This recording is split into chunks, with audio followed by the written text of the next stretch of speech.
రాష్ట్రంలో రైతులు వరికి బదులుగా ఆయిల్ పామ్ వైపు మళ్లితేనే భవిష్యత్తు ఆశాజనకంగా ఉంటుందని వ్యవసాయ శాఖ మంత్రి తుమ్మల నాగేశ్వరరావు అన్నారు.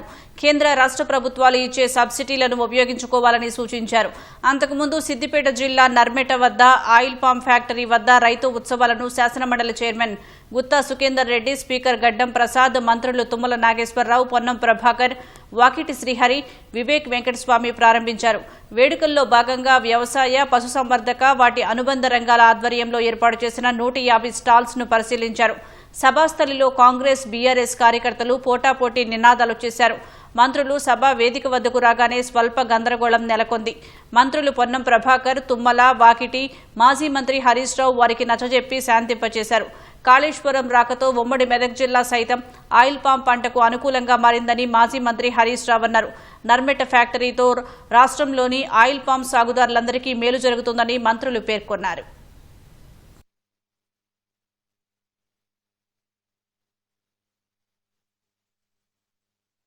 ఆరుగాలం కష్టపడి నోటికాడికి వచ్చిన తర్వాత నిన్న మొన్న కురిసినటువంటి రాళ్లవాన వల్ల తెలంగాణ రైతు గుండె పగిలిపోతుంది. నా ఒక్క జిల్లా ఖమ్మం జిల్లానే కాదు, తెలంగాణలో ఉన్నటువంటి 31 జిల్లాలో ఈ పంట వేయాలని చెప్పి కేంద్ర ప్రభుత్వాన్ని ఒప్పించి ఎకరానికి 51,000 రూపాయలు రైతుకి సబ్సిడీ ఇచ్చేటటువంటి ఏకైక పంట ఆయిల్ పామ్ పంట అని చెప్పి మీకు ఈ సందర్భంగా మనం చేస్తున్నాం. జీవితకాలం మొక్కేస్తే 40 సంవత్సరాలు ఉంటుంది.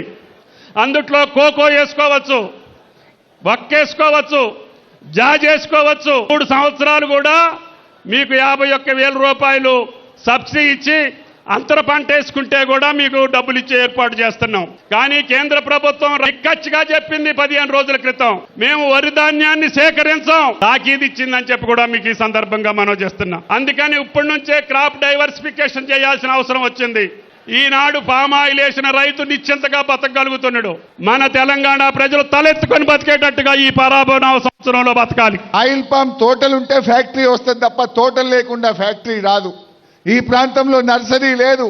అప్పుడు పెద్దలు తుమ్మల నాగేశ్వరరావు గారితో మాట్లాడి అక్కడ అశ్వరావుపేట, సత్తుపల్లి నర్సరీల నుంచి మొక్కలు తెచ్చి కమలాదేవి అనే రైతు పొలంలో వెళ్లి మొదటి మొక్క నేను నాటాను.